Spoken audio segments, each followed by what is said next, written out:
Ladies and gentlemen, welcome back to your weekly favorite sports podcast show. I'm your host, Cooper Pose. Cooper Pose. Coming to you, not live, but coming to you from our brand new setup. Shout out Spence, our producer. Round of applause for Spence. Shout out to the guy. You know, he really came out and, you know, he put a lot of work and effort into the pod, and we're looking nice and money. Wanted to start the show off with that before we jumped into it. But I am, again, your host, Cooper Pose. Joining me, as always, my co-host, Weston Murphy. Weston, how you doing on this fine night? We got a nice new podcast set up. I hope we're looking good. We're feeling good. We're excited. How you doing? New year, new show, courtesy of Spence. Like we said, can't be more grateful for him. He really popped off. So now we're coming at you guys from 3 total camera angles. We got right here. We got the middle. We got the directly across from me. So if I ever get deep in thought, I'll just stare right into this one and make a real good point. But also, if me and Coop get in an argument, I'll definitely reference this middle one. So we'll see. But I'm honestly hyped. We also got that ticker going on the bottom. We got the scores going from the previous week. And we got our shout-outs to the members of the Sweep in the Socials, which we'll obviously get to. But we got to give them love. Like we said, we appreciate the fan participation. Definitely got to promote them for, you know, making our show better. So we thank you guys for that. And you'll definitely find your names at the bottom of the ticker every week, thanks to Spence. A little idea. So we got more to come in the new year. We got a hot start already. Definitely a few new things to be excited about. And we have playoff football among us here soon. So that's 2 weeks. Well, we'll see. That's another thing to be even more excited about. Yeah, I mean, we definitely had a crazy week of football. Unprecedented kind of things that we saw this week. I think we want to already just reach our, condolences out to Damar Hamlin and make sure that he's okay, because that's all we care about at the end of the day. We want to make sure the players are safe, because it gives us the opportunity to even talk about sports on this podcast and be able to like have fun and joke around. But first and foremost, we want to make sure like he's okay, and we, offer our condolences and hope everything's good. The Bills gave us a pretty encouraging update today. So as of, when this is being recorded at Wednesday night, we hope things are looking good. So definitely a crazy experience that we don't know really how to react to, but super crazy, especially being like former athletes. Yeah, we're gonna try to just not touch on it and steer away and probably just take it in more of a light direction while a lot of the league is seeing a lot of downtimes right now, because it is very sad. So we're just gonna do our best to recap a great week that was, and tremendous week that was, and talk about the exciting things on the horizon. So yeah, let's pop off. What do we? You know what else you'll find at the bottom of the ticker? What? Our socials @_Sideline Banter. Hit us up on Instagram, Twitter. Follow us. You can find us at Sideline Banter on YouTube. Hit that like, subscribe button. Dude, poster boy for a Steelers fan. Got like Tone Diggs. 4 things. Yeah, come at my man. Too much black and yellow. In that Tone Diggs. See my man's, bro. New episodes coming to you every Thursday, 8 a.m. Sorry, I almost said 8 p.m. 8 a.m. Hey. But start your morning off right. Thursday Night Football needs a little preview with Sideline Banter. Yes, that's for sure. Does. Yes, sir, it does. And we're excited to bring you guys, honestly, Fire Pods now. I feel like a whole new show since we have the setup. Yeah, it feels different. The electricity's in the air. We got a masterclass setup. Shout out our guy Spence for sure, doing it big. So. Oh, yeah. The energy in the room feels a lot different. And you know what? I know. We got to get a guest on here soon and really take advantage of this 3 camera angle. We got to get a guest on here. We got to get We got to get a new desk first. If any of you out there have a suggestion for a nice podcast desk, let us know, because L shape isn't going to work too well with the camera setup with the guest. So if you guys got a recommendation, let us know.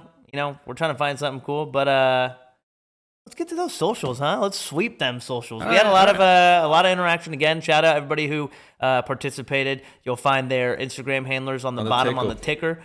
Yeah, super excited. Let's jump right into it. All right, baby. So we got Blake Elliott back again. This man, he's a weekly visitor, and he gives us always banger questions. So honestly, I really like it. They're very intriguing, and they're not like general like answer questions. So hit us with the top 3 NFL. Inspired an off-season activity for us as well for the show. Yeah, we got a segment coming at you guys. We're gonna do the banter banter bar brawl bracket. That's what it was. Bar ball bracket. So we're gonna go through We'll go through every team and pick 2 players that we think should be the most viable fighters to represent each team, and we're going to create a giant bracket, just like the NFL bracket, and see who's the last two guys standing in our eyes, and we'll have a little debate about it. I think that'll be a really good way to spend the offseason, but Blake thinks he's cool with 3 Bs, but we have 4. Hey, let's go. Just saying. Shout out Balls, the Ball brothers. Hey, yo. Yeah, no pause. Shout out Balls brothers. Don't clip me. Oh, shit. Yeah, Blake Elliott said top 3 NFL uniforms all time, bro. That's a pretty, that question's wild. Yeah, because I feel like there's been a lot. Personal preference, obviously. Personal preference. For me, I said this to Evan even a couple weeks ago. I think the powder blue Chargers, are their best uniforms, and he was kind of like, their color rush they have now, you mentioned it before. They're dope. The color rush are sick. That kind of like navy blue. I like the all light blue too with the yellow accents is really cool. When people wear yellow cleats and gloves with it, it looks really dope. I'm trying to think. Well, I don't think this is like one of the top jerseys of all time, but remember when the Nike jerseys first came out and the Seahawks jerseys came out, and everybody thought they were the coolest. Just with the crazy print and shit. And that's what I was going to say, the coolest uniforms ever, and now you look at it and you're almost kind of like, it's kind of a little too much. It's overplayed, It is overplayed. To me, a nice... But we were also, in elementary school and thought, crazy, shit like that was cool, but adults were probably that's dumb. To me, I feel like the Bucks uniforms I really love now, because I like that they played off kind of their early 2000s uniforms. Even the Browns uniforms now are really But sick. I even said I love the creamsicles. They would look sick. Whenever they bring them back, it's sick. I think if we had to say top 3 right now, probably the Bengals all white. Facts. That whiteout is so nice. Interesting. I don't know. That one's not my favorite. Oh, that Really? one's clean, bro. I think it's so clean. I think the all white helmet looks so nice. Probably the powder blue Chargers. I gotta put up there. You have to. Yeah. It looks so Color good. rush. And I don't know, the Falcons throw. I love that Falcons throwback with the block letter, with the all black, with the red trim around. Give me the letters. Patriots Reds. Patriots Reds are sick as well. Buffalo's throwbacks are even nice. There's a lot of honestly great uniforms. I wish the NFL would kind of go back towards the throwback look a little bit. Like I said, kind of like how the Bucks are doing, the Browns are doing. Throwback look to me I just think it looks so good. And it looks real cool in the when they do it with the Nike stuff now, and they're obviously fitted and shit. It looks dope. Yeah, even the Steelers, they wore the block letters for the Franco Harris game. Yeah, those were dope. They were skin tight jerseys, bro. I'd never seen that before. I thought they looked cool. Honestly, a great question by Blake, a great conversation starter. Let us know in the comments what your guys' favorite jersey is. Yeah, we want to know. There's a lot of good jerseys out there. I love the Cowboys throwbacks too. It's definitely personal preference though, I think a lot of times, but I bet everybody has a bunch of different answers. I'd love Cardinals, you said it earlier. The Cardinals throwback is pretty nice with the Cardinals. Yeah, I love the Cardinals throwback with the Arizona flag. That one's dope. What was the other one that I said that I liked? I can't recall. We talked about this a little bit in the pre-show when we had time, but I don't remember what I had said prior, but let us know in the comments what you guys think. What's your guys' favorite uniform? It was the Eagles. It was the Eagles one, I think. The Kelly Greens? Yeah, the Kelly Greens. Eagles Kelly Greens are dope. But let us know in the comments what you guys think personally, what your favorite uniforms are. Even the Vikings uniforms are not... Purple to me just looks so good. The Vikings all purples are dope. Purple uniform looks so good. The Ravens all black. Their all black home uniform looks so good. Ravens all black is a dope one. There's... looking at this now, even the Oilers, look at that Oilers. That Oilers uni, if they redid that now, it'd look dope. Yeah, that Oilers uni looks so sick. There's got to be a few we're missing. This has got the Bengals. They're black on black, top 8. Yeah, give me the white ones over those. I feel like these are so basic, no? They're cool, but they're nothing. They're cool, but they're not top 8. Yeah, they're not crazy. They're nothing crazy. I want to see what this website has number 1. Probably the Rams. The Rams OGs are fucking sick too. Yeah, the Rams OGs were. What do they have number 1? Oh yeah, powder blue. So you can't go wrong with powder. Can't go wrong with the it's so blue classic. And yellow is clean. But look at how this one looks like. Back then, it's still got the navy blue, back when they couldn't wear different helmets. It just looks so. Yeah, dude. Yeah, it went off. Phillip Rivers with the OGs. Tomlinson looked clean with the black visor in those. Actually, right. Question: Alec Bushman, shout out. He did a out. little dance when he scored. Hey, flip the ball flip. Dude, his shit was clean.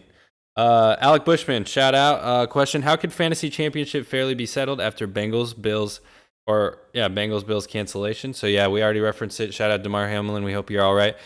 The game ended in a 7-3. Bengals were up at that point, and 5 minutes left in the first quarter, and the game ended. Canceled. Both teams, obviously, very rightly so, shouldn't have continued to play with him in mind. And so, yeah, that obviously put in balance not only millions of dollars in bets, obviously, which I would assume have been voided on all levels. I don't know personally because I didn't make any bets. Yeah, but I have no idea. I'm assuming all of them got voided and returned. But, yeah, there's also fantasy football on the line, which is in the championship levels. I know you were in two fantasy championships right now. And, yeah, things got dicey for a lot of people because a lot of people had that Monday night game. Obviously, a lot of big names like Burrow, Higgins, Chase, Stephon Diggs, Singletary, Allen. So many names to list that a lot of people probably had in their fantasy championship with a lot of money riding on it, not only bragging rights, whatever. Fantasy is taking all. Yeah, we got a trophy on the line. I don't take fantasy seriously. I don't really participate in it, but Cooper definitely loves it, participates in it. The only time I really, gamble, because I don't gamble throughout the year. So, it's the only time I actually, put money on the line that involves football. So, yeah, because you know me, I'm such a horrible sports gambler. I can't. Yeah, so it's a cool thing for people to invest in over the course of the year for sure. But yeah, a lot of people had stuff riding on that game, and yeah, ultimately both of my championship games are very influenced by this game. One of them, the other team has Josh Allen and Jamar Chase who still have to play, and I still have Dawson Knox and the Bills defense. I'm winning right now. And the other league that I'm in championship for, I'm losing, and they still have Josh Allen who has to play, and I still have T. Higgins. So both leagues, were completely, locked up. It's all is riding on that game. Yeah, all this is riding on that game. To answer Al's question, one of my leagues, the one that I'm actually winning in currently, the NFL app, closed it out and named me the winner, but we decided to split it. So we just split the winning. How convenient. Which, is, to me, I think is the most fair way. You did mention earlier, you said that if you're a real gambler, yes, sir. you would figure out collectively how to figure out who's going to win. At first, we were going to do a cornhole, one-on-one cornhole, which I was very confident in. And then that's exhilarating. We decided we were going to do one-on-one cornhole, and then my uncle said that we should all four go out and play golf. Play 18 holes. Oh, geez. We should play 18 holes. And we were gonna do teams, so because me and one guy, so we're playing for the championship, and then who's playing in the third and fourth place team, so two people from each team, so Dino, my cousin Dino's in that game, so me and Dino, the loser would fall out all the way. So basically, if I lost, whoever the losing team was would be the second and fourth place winner would be the first and second place. And then we kind of talked about it, and we're 18 holes of golf.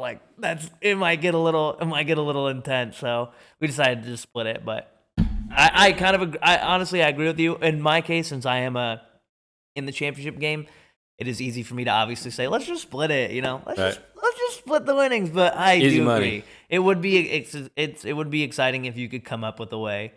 Evan said a 3-sport basically triathlon, and one of the things was, or all three of them were, first one to block a PK from James McGee, which between me and Nick Howard would be. Nick Howard played soccer, so I don't know. I didn't. And then the other one is a 1v1 against Evan in basketball. Oh no! And then the other one's a 40-yard dash against B. Bush, which would be honestly. Yeah. That would be entertaining, but yeah, I think it's gonna be interesting to see how the NFL handles this, and I'm sure we'll find out online how a lot of fantasy leagues handle this. I don't know. What do you think? Yeah, I think it'll be an interesting little barstool wrap up to see how a lot of fantasy leagues end up figuring out what they're gonna do. There'll be probably a lot of funny articles and situations that come out because pretty much every fantasy league is in leeway at this point, or in a situation like you.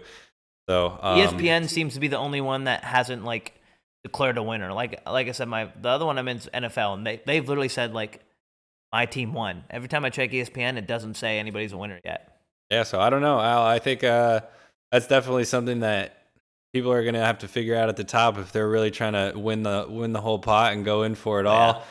you could figure out something alternatively to do. I don't know. There's probably a million fun things that you could think of. Let us know in the comments next to your favorite uniform what you would do to figure out your fantasy There's gonna be a lot of stuff on Twitter, I feel like, of outcomes. Because like I said, I personally I was kind of hurt because I made the playoffs in fantasy literally the last week. Like I won and got in. Yeah, rags to riches story. And then I beat the number 1 seed, and then I beat the number 3 seed, and now I'm in the finals. So I'm like, my whole thing was like, I mean, low key, I'm 6-8 right now, and it says that I'm the winner. Like, wow. Like that's why I'm kind of like, damn, like low key, like I won it all. Let's just say that I won because my team came from the mud. My story's the best. I literally kept saying all day at Christmas, I was like, everybody loves an underdog story, baby. I hate that. I literally was saying that all day because it's the family league. Yeah, so the whole day at Christmas, I was just like, everybody loves an underdog story. Everyone's like, shut up, this is how it ends, unfortunately, but. Yeah, it'll be interesting. It'll be interesting. Like Weston said, let us know in the comments if you have any ideas, if there's anything that you guys are doing in your fantasy leagues. We want to know. We want to hear it. All right. Shout out John Everts for your question. We're not really going to touch on it, but he referenced Skip Bayless' tweet, kind of went out of line in regard to the Hamlin situation. It's kind of everybody's not really on Skip Bayless' side right now. Neither are we. We're not really going to touch on it, but yeah, I just feel like. Kind of out of line tweet in that situation. Should have just kept his mouth shut, and if he didn't have anything good to say, don't say it at all. Type of thing. I was going to say it's if we're being right honest, I think we all in this room can agree that it was an ignorant tweet. Yeah, for sure. Didn't need to be put out. Obviously, should have taken second thought about it, but we don't really care to touch on it. We just hope DeMar Hamlin's all right. So let's fucking keep pushing, baby. So keep on.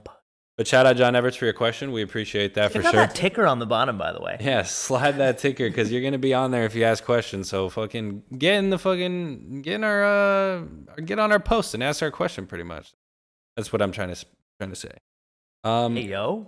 Next question though, we are going to pull up a list that my guy Cooper has in regard. Shout out.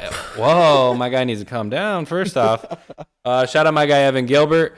Back with another banger of a question. He wants us to look up free agent QBs, and we already beat you to the punch, my friend. We have a list generated of all of the free agent QBs in the upcoming year.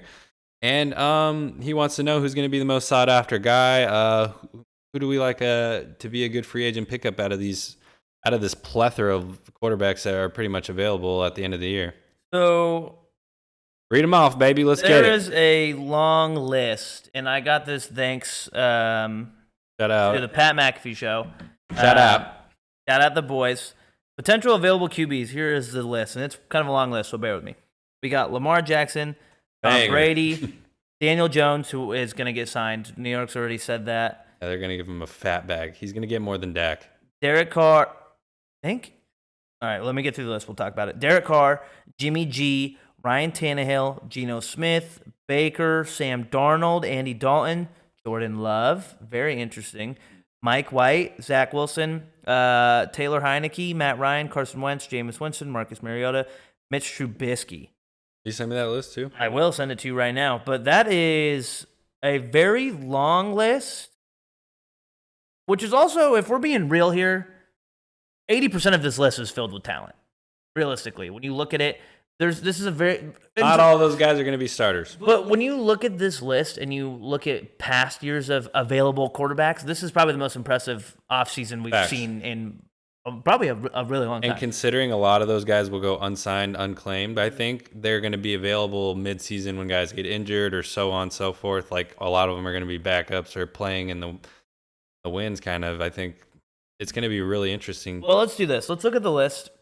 And let's. Yeah, he wants to know which QB to which team makes most sense and who's going to be most sought after type shit. So yeah, I was going to say, let's look at this because I think there's a couple that we can easily say will get signed. Daniel Jones will get signed. Yeah, Daniel Jones is going to re-sign with New York. He's going to re-sign with New York. He's going to get 40 M's. So Ryan Tannehill, I think, is going to re-sign with. I think he's going to re-sign with Tennessee. I think he's either going to re-sign with Tennessee or he's not going to sign with anybody because I think he doesn't really fit a lot of systems. Honestly, yeah. When I look at this. You know, Daniel Jones is right now a joke on Cowboys Twitter because Giants Twitter was just coming out the fact that we paid Dak 40 M's, and now everyone's like saying how Daniel Jones is so much better than Dak and that they should pay him and shit. And Cowboys Twitter is just like on Giants fans like fucking pay him then if you think he's so good, like give him 60 M's if that's what you're gonna do, like whatever. There's really only 2 quarterbacks on here that I'm pretty confident will be back up with their teams, and that's Daniel Jones and Zach Wilson. I'm not confident Zach Wilson will be back at all. Yeah, but do you really think? Why would he want to come back? Do you really think? Bro, nobody on the team supports him. But do you really think a team's gonna want to go after him? And do you think they're gonna want his contract on top of? Do you think Nets are really gonna give up on him? He'll have to get a new quickly? deal. This is only his 3rd year. He's still got his 4th year, and then he'll pick up a new option. Oh, then why is he potentially available? Because they're talking about him probably getting traded. Oh, then he'll stay if he. And I thought he was a free agent. Oh yeah, no, because he's came out same year as T-Law, so next year will be his 4th year. Oh yeah. So then he'll have his 5th year option as well. So technically, he has up to 2 years. But yeah, he won't get picked up. Yeah, same thing with Jordan Love. I'm pretty sure came out the same year as T-Law. So, I mean, it's going to be interesting to see what goes on with this class. Personally, you said it yourself before we started the show. I don't think Baltimore's going to have Lamar next year. Yep, this is my hot take. I'm going to come at it early. Are we going to say he's the most sought out quarterback? 100%. To Evan's question. If he's looking the way that we are approaching it now, I think we talked about it prior. We don't think he's going to play again. I don't think he's going to play again. For the rest of the year? Yes. I don't think it really makes a lot of sense for him to play again because the contract's in limbo, and why would he go put it all on the line in the playoffs when he hasn't played in a couple weeks, and now he's going to be at the highest level of competition that makes where sense. He's out of rhythm 100%. Especially if he's not practicing this.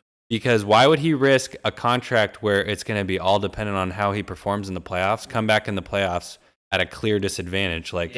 He has to essentially be Superman at that point, and that just puts his back against the wall even more. Yep. So it doesn't make sense for him to even come back at any point this year. The Ravens disrespect him in any way. Why wouldn't he be gone? My hot take is he's going to be a Miami Dolphin next year. Which, I mean, he's from Miami, right? Yep, I like him to be a Miami Dolphin. Depending on what happens with Tua medically, I think the Dolphins see him as a liability already by his play, and now the medical aspect is really going to come into effect.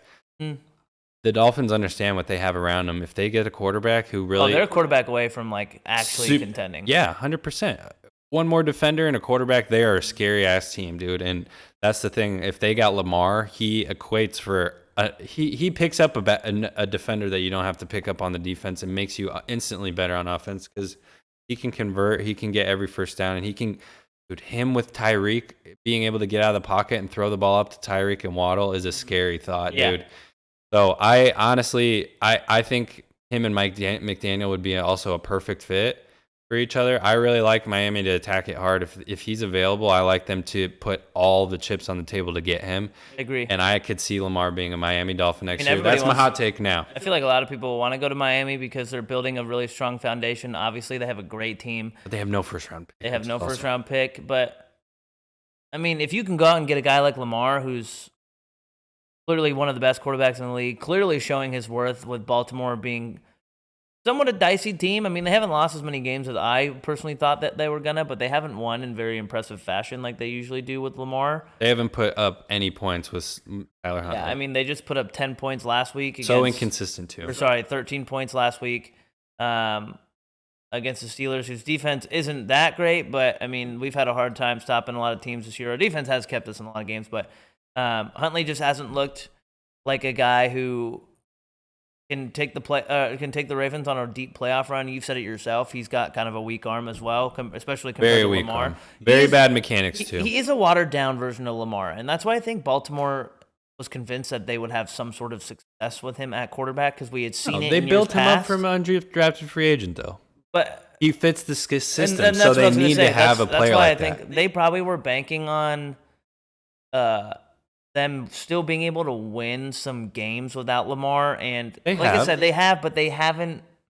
They're not the same team at all. They're not the same team. So I think Lamar's gonna see this, and he's gonna come out and he's gonna ask for quite a large extension, and they have the argument of they will. I wouldn't be surprised if he gets franchise tagged this year, but if he gets franchise tagged, I also wouldn't be surprised if Lamar doesn't want to play on that because he wants a deal now. Exactly, especially the type of way that he plays.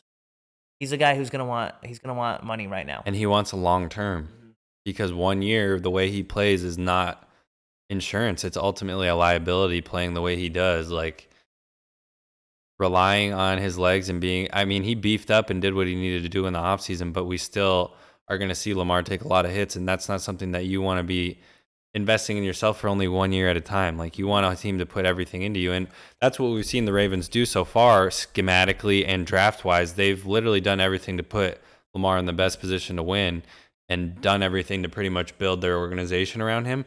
That's what we had said prior. Like, there is no other Lamar that you can replicate. Like we said, Tyler Huntley's a good player, but he is a very watered-down version, but it's somewhere that they needed to go because he is able to run the system and is so closely able to run the same things. But if we saw Lamar leave, that franchise, I would think, would legitimately be in shambles for the next 5 to 10 years because they have done everything so far to push the Lamar agenda. And if you take him away and take that scheme out, there's nobody that you can just plug and play and be able to do the same things that he does. Yeah. So, what did Evan ask? He said most sought out, and who makes the most sense to where? me. So I think we can agree that Lamar's probably going to be the most sought out, depending if he gets franchise tagged or gets a deal done with Baltimore. But to me, I think the best fit. Brady to Vegas, I think. was just about to say that's the best fit. Oh, were you? Yeah. Oh, okay. If you come in almost kind of the same way that the Bucs were when he came in, defense obviously isn't as good as the Bucs, but you come in with Devontae Adams, who's obviously a stud. They need an offensive line, though. Darren Waller. They need a line. Who's obviously a stud. They do need a line. You come in with a very strong back in Josh Jacobs. I think Baltimore. If they can bring him back. I think Josh Jacobs free agent, baby. I think it'll be very hard to not throw a contract at him. It would, but they have already proven that they don't give a shit about him. I think it'll be very hard to. And they have no money. But the Raiders, to me, because the Niners, I don't think are gonna. The Niners, I think, are set at quarterback. Like I unless Purdy has like a huge collapse. We want Purdy to be there. Yeah, 100%. We want Purdy to be there. Unless he has like a massive collapse, then like maybe they'll visit. But the Raiders, to me, either the Raiders or the 49ers are going to make a huge mistake if they don't keep Purdy, by the way. Sorry, cut you off. The Raiders, or potentially, they were talking about this on Pat, and I heard it a couple other places. Tennessee, which I don't hate, but I don't love, because they don't really have a real number one receiver right now. They don't even have a real tight end. Obviously, Henry is icing enough. Their defense is pretty solid, I would say, and him reuniting with Mike Vrabel might be kind of interesting to see. But I think the I think the Raiders are probably the best fit for Tom Brady, in my opinion. If he ends up going anywhere. If he ends up going there, I think you should. After a game like last week when he 400 yards and yeah, I'm over it. I'm ready to see him go. But if he guys go somewhere else, I mean, yeah, I think the 49ers make a lot of sense, but they would be stupid to not ride the Purdy wave especially if we think that, we think he can take him all the way this year. So if he ends up doing that, why wouldn't they keep him for the next 10 years and continue to build around him? But we'll see with what happens with Brady. I think if you move down the line, we look at Derek Carr. Getting traded. I talked about that before. I like him to go to New York. I like him in New York. Jets? Yeah. I saw him attached to Tennessee as well. That would be interesting as well. I think it would be definitely a good situation, but it's not anything.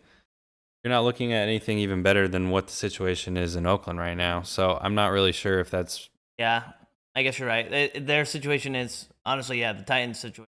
Very similar with worse receivers and a worse offense. The offensive line is both pretty bad, and then, I just think it's very similar. But we've seen that Derek Carr just has suffered at the demise of a bad defense for a long time and has had success doing different things. But I could see him doing something with a good cast around him and a good supportive, team situation. But I don't really know. I think we could see him be a Jet or potentially a Titan. But we could also see him maybe not get a lot of love and go somewhere and have to fight for a spot or come into a team late in the season and have to play after getting picked up after an injury or something. Yeah, because his contract is... It's just insane. His contract is so large. Like, that's going to be so hard for a team. Like, a team to pick him up, they're going to have to, like, really, really, really, really fully commit to... They're going to have to fully commit to him. They're going to have to... That contract is large. We've seen teams do that 2 years in a row, like the Colts. Do you think third time's the charm with Derek Carr and the Colts? See, Derek Carr to the Colts, to me, I don't hate. Like... But financially, it's such a bad decision. Financially, it is a bad decision, but I don't hate it. I don't. There's something. Obviously, the Colts have had bad luck, but you get Carson Wentz, who's proven to have been a shaky quarterback. Matt Ryan is really near the end of his career. Just an unfortunate timing for his done. collapse. That's what I'm saying. It's He needs to be unfortunate done. because he didn't look as bad in Atlanta. Could argue that maybe he was just a quarterback this whole time. But Derek Carr to me isn't like his situation isn't like Wentz, where like Wentz was dicey when he was like leaving Philadelphia. Obviously, Derek Carr has some problems. He's got turnover problems, things like that. But like Derek Carr So does Wentz. He hasn't been a horrible quarterback. He hasn't been absolutely horrible. And we talked about it a couple weeks ago. A lot of people I think he is, though. He gets a bad rap. And that's what I'm saying. He gets a bad rap, but I was going to reference what Dan Orlovsky said a couple weeks ago. We talked about it. He's never had like anything more than a top 20 defense. Top 20 defense.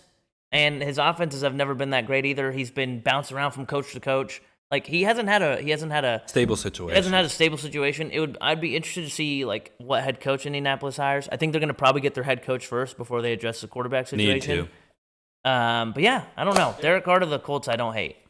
Geno Smith's also a free agent. I think that's who I really, really wanted to talk about. Yeah, we definitely have seen him have good success with Seattle. I think ultimately he wants to come back to Seattle and continue to play there. I think he found a system that he really likes. The team seems to support him. Carroll seems to support him. I mean, yeah, and he's blossomed and become the player that he is now there, which is through whatever they've been able to, bring into his regimen and, improve his game around. And I think, I don't know, we referenced it earlier in the year. I think Geno's going to be asking for a bag and a half just because. And I just don't know if the Seahawks are going to be willing to give it. And that's especially the thing. If they don't make the playoffs. Like, I think he's going to ask for a 3 or 4 million or 3 or 4 year for like $70 to $80 million type of situation. And I just don't know if that's something that a team's willing to be able to invest. I think that would be so ignorant if he asked for that kind of contract. And I think that's what it's gearing up to be right now. I think at most he'll get 40. And that's more realistic, I think, for a team to do is a 3 or 4 deal. 4 years, yeah. Yeah. And I think that's a lot more realistic for a team like the Seahawks to be able to build around him, a cheaper guy that you can get good skill players and, continue to build. Yeah. But, dude, I just don't know a lot of teams that are going to pay him. Well, I feel like Seattle is in a good spot right now because, one, they have the Broncos first-round pick, so I'm pretty sure they have like a top 4 pick right now. Really? So, because the Broncos have only won 4 games, I think. Forgot about that. So, they definitely have a top 5 pick. If you think about it, Geno has played himself regardless into a decent backup quarterback contract. Like, Mitch Trubisky got a 2-year, $14 million deal from Steelers, and he hasn't done shit. True. Geno Smith has done good enough to where, like, Seattle would re-sign him for probably, give him at least bank 3 years, 30. And that's what I was going to – like, he's played good enough to re-sign for a 1-year, 2-year deal worth $10 million each year. So, like, it wouldn't be astronomical if – Seattle decided to sign him to like a 3-4 year deal for 30-40 mil and use this top 5 pick on a stud defensive player or stud offensive player. Because to me, I don't think this quarterback draft class is that good enough to reach for a quarterback right now when you have a quarterback who's shown success in that system. And you got Locke sitting under Geno too. That's what I'm saying. So like, I don't think they're in a rush to get a quarterback right now, but I don't think they would offer him like a $70-80 million deal. Yeah, I think that's going to be interesting. If Seattle finds a way to make the playoffs and they make some sort of miraculous run, then you can revisit that idea somewhat. But could we see any other teams be interested in Geno? Geno return to the Jets? ? Geno to the Rams? No, honestly, I think Geno to the Rams. I feel like Geno's found his place. I feel like he's found his place, kind of. So because everywhere else is like every other QB needy team is like wanting to win right now. And Seattle definitely is wanting to win right now, but they're in their post-Russ era, and they're playing this well without a superstar quarterback. I think he's found where he's going to be for at least another year, 2 years.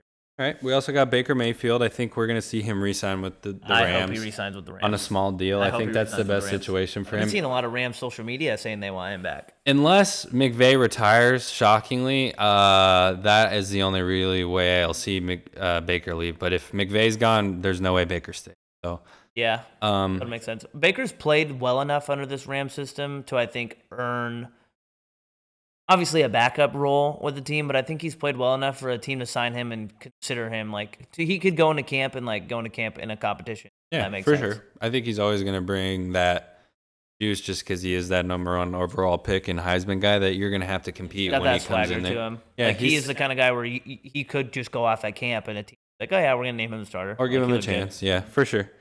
We also got Sam Darnold. I don't think he's going to get signed. Andy Dalton shouldn't get signed again unless he's going to be a backup somewhere. He'll be backup, yeah. Darnold will probably get another chance with Carolina, I think, since he kind of had this year. Maybe. Jordan Love's is an interesting one that we touched on earlier. I think Green Bay will re-sign him. 5th-year option. I think Green Bay. Dude, they'll pick it up if this year. Yeah, I mean, and we could even see Rodgers force out in this offseason and be the one going to Vegas, and they have to re-sign Love. So, dude, I saw a source on Twitter today that was saying, "Watch out for a draft day trade, Devontae Adams, Chicago." That's weird. For their number 2 pick. Flop 9 and 10 or 9 and 2. I don't like him on Chicago. That doesn't make sense. I know that came out of nowhere, but you just said because Rodgers to Vegas. But like, doesn't make it's just sense. something that popped in my head that I was like, I want to mention that today. Like, it's weird. Like their offense. Like, I don't think that Devontae would do that. I don't think so either. Why would he do that? He wouldn't want to go to Chicago. Go from probably the best thrower of the football all time to a guy that he preferred because he played college with him and is his best friend type shit to who he's been very open against defending. 100%. Or very open like with defending. And why would he go from those two guys to a Fields who was 7 of 21 for 60 yards last week? Fields, that's a Fields has a lot of work to do. He does. And he's not really going to attract the really big name guy there that deserves to get 15 targets a game and can get you 15 catches on those 15 targets if you put the ball in a place he can catch it. You think Rodgers would force his way out of Green Bay? I think it's potential if the season doesn't end the way it is. I don't know. It's really shaped up at the end of the year, and they have a lot of hope right now. But if they really fall short, I mean, and he has a season opportunity, I don't really know the situation, how it is there right now. But they looked so far off earlier in the year that it seemed more plausible to me.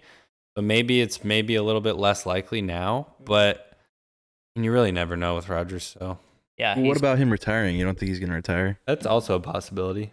I think depending on how the year ends, injury-wise, how he feels. He says he always is going to address it at the end of the year, but he said that he didn't really see himself doing it this year, like at the end of this year. But that was from the Pat show on Tuesday. But I don't know. We can definitely see. Is that a Green Bay shirt you're wearing? Yes, sir. I'm repping the Packers right now, hottest team in football. I figured, might not switch it up and wear Cowboys gear this week, so I'm repping the Packers. I love Aaron Rodgers, so rep my other squad, whatever. My other squad. That's my other squad I support, but... The 2 squads. No, squad, number 1, Dallas Cowboys, but throwing a Green Bay Packers shirt, why not? $5 from the thrift. I don't look like a fucking big old bumblebee doofus like you, Mr. Poo-Poo Rag. Who, me? Yeah, you know exactly who I'm talking about. More than Naj. You got the fucking hat. That game-winning touchdown catch, Naj. Mm-hmm. Yeah. Watch it, Kenny Pickett. He's gonna be a top 10 quarterback in 2 years. Pickett does look insane. We'll touch on that a little bit later in the show. New OC, he's a whole different guy. We don't really have to talk about the rest of the guys. I think the bottom rest of the list we already talked about. But that's a really good question. Thank you, Evan, for asking us. I think we're going to see the free agency get popping in regards to the quarterbacks. It's going to be wild this year. There's a lot of running backs, too. Yeah, there's going to be a lot of people on the market that is going to be nice. So, Cooper, with that said, in reference to the fantasy we were talking earlier, your cousin AJ wants to know, how mad are you going to be when you technically don't win the fantasy league? Well, I technically did win it. If we're talking technicality, NFL ended the fantasy league, and I am crowned. Hey, I didn't see it. I am crowned. You guys will see it. I'll put it on the Twitter, Instagram page. My name is a little something, so don't get offended by it. But hey, yo, it is Ben didn't do it. Ben DiNucci. I will not be mad because I won, and we're splitting the money, so I can't be too mad. Splitting the money. My name's getting put on the trophy. Be sitting right in my bedroom. You guys are gonna walk in my room and you're gonna see it. It'll be a nice, big, tall fantasy football trophy. Sure. Well, apparently he's not that mad, AJ. I think he is deep down because it's technically not a win. So you guys are gonna put an asterisk on his. He was definitely angry about it before we started the podcast. So. Oh no, I was. It's kind of like the bubble championship, no? No, it's not. Oh, y'all should have seen Spence's face. He got so hurt. I forgot. Real fucking quick. My bad. Sorry. Spence is having a bad week. Yeah, he is. We'll talk about that a little bit later. No, we don't need to talk about that. We'll get into that juicy. But Braden Bushman, ask the next question. Shout out AJ for trolling your cousin as always. Brandon Bushman wants to know who is the next coach of the Broncos and why. I have no fucking clue. Not Sean Payton. Not Sean Payton. Not gonna be Sean Payton, and I think he wanted us to say that it was gonna be Sean Payton. Yeah, it's not, buddy. To be honest with you, Sean Payton gave his top 3: Cardinals, Chargers, and Cowboys today. Cowboys. So funny that falls into literally our group of friends. We have Broncos fans, we have Cardinals fans, and we got the one lone Cowboy fan. Right? You're the only Cowboy fan? James McGee. Oh, yeah, James McGee. Evan Scanlon, Kevin Ridge. Yeah, but I'm talking about the people who we banter with every day. Like, Dylan it's gonna Roth. be funny to watch you guys like if they do announce like Sean Payton's deciding between these 3 teams and it's those 3 teams. Like, I'm gonna be so hype if we get. you guys have. But it'll be sad because the only way we'll get him is if we have a first round exit. You guys, if you guys go on a run at all, McCarthy's gonna. Actually, I don't know. I feel like if you guys went on a run, Cardinals fans are cheering for the Cardinal or Cowboys to go far in the playoffs. If you guys went on a run and Sean Payton went to Jerry, because Sean Payton was a coach for but who was it? It was under Bill Parsons, Parcells. right? Or Parcells. Micah Parsons. I feel like if he called Jerry and was like, "Look, you really want that fucking guy as your head coach?" He would be like, "You're right." He'd walk right up to Mike and say, "Mike, thank you for your services, but you fired." I don't know. It would definitely take a lot of convincing, but I think we can all agree. Sean Payton, greater than sign Mike McCarthy. Because even the Chargers, Haley just took the Chargers to the playoffs his second year with a very injured team. They're looking nice now that they're healthy. He's been on the hot seat though several times. Yeah, but I don't see firing him. Cardinals are probably gonna. No, there's no way he goes to the Arizona Cardinals. He knows that's just signing a death wish for his. There's just I don't no know. way. That team is very enticing. That offense, especially if they keep D-Hop. Yeah, but what's the relationship like with him? And he's going to go from Drew Brees, a guy that he coached for 15 years, to a guy like Kyler who's unpredictable and hasn't had success with a coach that had a prior relationship with. I'm just saying that's too risky. I'm to just me. saying it doesn't look good for. It doesn't look good for. It does not look good for Cowboys or. It just doesn't. It doesn't look good for Cowboys or Chargers right now. I think Staley's going to stay unless the Chargers get blown out in the playoffs. I think they might. Yeah, we'll look at the playoff picture at the end of the show, so we'll talk a little more about that. But I don't know. It's as far as the Broncos, I have no fucking idea. I don't know. I really don't know. I have no idea because I don't know who's really in the coaching pool right now, and I don't think Sean Payton's the only name that's really been mentioned that I can think of, unless there's somebody I'm missing. But I really have no idea. Yeah, Brayden, I think you're gonna have to ask about someone that's more friendly with the coaches available right now. I don't know. I think thinking about who you guys have at the top, it's John Elway making the calls, so it's going to be someone that's not been not successful so far. So honestly, his whole career is in there. That is a good point, but he won't get kicked out because he promoted himself to a position that he cannot get fired from. So hopefully he makes a good decision this time, but we don't really know. You guys have gone with defensive coaches in the past and still have a really dominant defense. Maybe it's go for an offensive guy. You haven't had one since Gary Kubiak was the last offensive guy. I mean, yeah, Hackett was an offensive guy, so to speak, and really I think we might be able to look at Hackett and say, did Rodgers look good? Maybe, but Rodgers still praises him high heavens, says he's one of the smartest guys he was under, says he's a great coach, a great person. Really talks him up a lot. Maybe he's one of those guys who just can't be a head coach. He might have just crumbled under the pressure. Maybe he just can only focus on one plays. Just he's a guy that just sits and watch film all day and knows plays and does shit like that. I mean, there's a lot of coaches who have gone on to be great coordinators and still have been looked at as some of the best Hall of Fame coaches. Oh yeah, for sure. And I think when we look at the Broncos situation, it's like, are you going to go with a coach that knows Russ and can potentially make Russ a better quarterback, or do you go for someone that is going to be for the team and is going to improve the team, whether that be offensively, defensively, special teams? Are you going to be a talker? Is it going to be a defensive motivated guy? Or can we see something completely out of left field? I don't really know what. How would you feel about Harbaugh? Interesting, dude. That is definitely interesting. Do we think that we could see Harbaugh and Russell Wilson meshing? I feel like Harbaugh has already worked with a variety of quarterbacks and variety of characters when it comes to quarterbacks. And, I mean, he coached that 49ers team for a long time that had a lot of characters as well. So I feel like he'd be able to handle for us. We've already said it, and I believe this very strongly. Regardless, whoever the next head coach is for that Denver Broncos team, they are going to have to come into that building, and they're going to have to sit down with Russ, and they're going to say, all right, we need to figure out what the issue is with this offense, what we need to do to help you be successful, and we need to figure out what's going on with your image. Yeah, they got to figure it out quick because they already took the L with the coach, and I think that we saw them make the decision to continue to pursue things with Russ. They can't take the L with Russ. They already paid him the 250 M's. Like, they may have the richest owner in sports, but this would go down as the worst free agent signing damn near in history, the most expensive one. Of all time. Of all time. So they need to figure out what is the situation with Russ and why he has declined into this player that we did not assume he was going to be being picked up this year. We're talking about the Broncos going to the fucking Super Bowl. Everybody was. The AFC West was supposed to be the most competitive division in football has ever seen type shit. Chiefs. And it's been all Chiefs. Chiefs.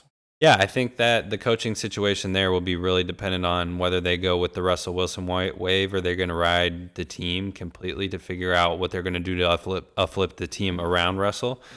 But, Braden, I think either way that you're going to be SOL for a year unless they really strike gold with the coach. So, I don't know.